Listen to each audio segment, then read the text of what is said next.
कई धर्मों और संस्कृतियों में मृत्यु के बाद की दुनिया को लेकर अलग अलग मान्यताएं हैं, लेकिन सनातन धर्म में एक ऐसा लोक बताया गया है जहां जाने का मतलब होता है अंतहीन पीड़ा की शुरुआत। इसे कहते हैं नरक लोक। लेकिन क्या यह सिर्फ एक धार्मिक अवधारणा है या इसका अस्तित्व वाकई में कहीं है?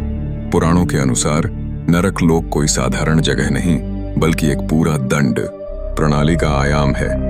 यहाँ यमराज न्याय करते हैं, कौन पापी है, कौन पुण्यात्मा, किसे कौन सी सजा मिलेगी, ये सब तय होता है इस अंधकारमय दुनिया में।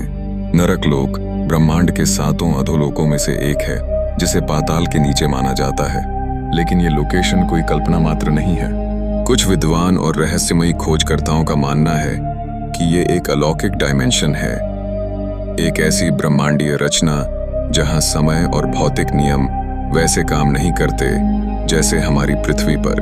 वेदों और गरुड़ पुराण में इसका वर्णन इतना विस्तृत है कि जैसे कोई किसी अजनबी देश की यात्रा करके लौटा हो। वहां अंधकार हमेशा छाया रहता है, हवा में एक अजीब सी गंध होती है और हर दिशा से केवल चीखों की गूंज आती है। यहाँ 28 मुख्य नरक बताए गए हैं, हर एक का अपना अलग नाम, अलग सजा और अलग माहौल है। जैसे रौरव नरक, जहां आत्मा लोहे के गर्म कांटों पर घसीटी जाती है, या फिर अंधतमस, जहां आत्मा को हजारों वर्षों तक सिर्फ अंधेरे और अकेलेपन में रहने की सजा दी जाती है। अब सवाल ये उठता है, क्या ये सब बस प्रतीकात्मक है या फिर वाकई कोई दूसरी दुनिया है जो हमारे मृत होने के बाद खुलती है? कुछ रहस्यमय अनुभव करने वाले लोगों ने क्लिनिकल डेथ के दौरान ऐसी दुनिया की झलक देखने की बात कही है। एक अंधेरे सुरंग जैसी जगह जहां रोशनी नहीं बल्कि डर था। वहां से वापस लौटे कुछ लोग कहते हैं कि उन्होंने दर्द, भय और किसी अजीब शक्ति का एहसास किया, मानो वो किसी अनजानी दुनिया में फंसे हुए थे। वैज्ञानिक इसे नियर डेथ हेलुसिनेशन कहते हैं। लेकिन इन अनुभवों में एक अजीब सी समानता हमेशा पाई जाती है। घना अंधकार, समय का रुक जाना और आत्मा को जकड़ती हुई ऊर्जा। एक और रहस्यमयी कड़ी जुड़ती है हिमालय की कुछ गुफाओं से।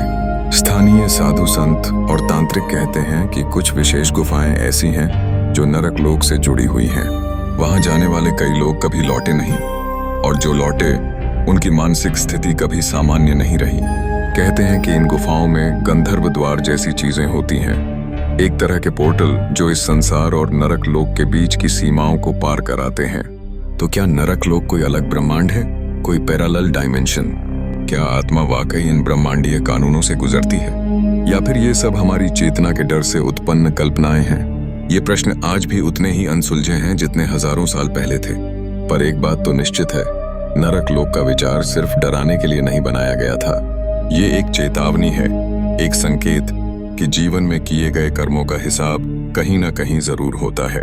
शायद किसी अदृश्य दुनिया में जहां कोई देखता है पर दिखाई नहीं देता, और शायद वहीं कहीं गूंजती हैं वो चीखें जो किसी नरक लोक के द्वार से उठती हैं।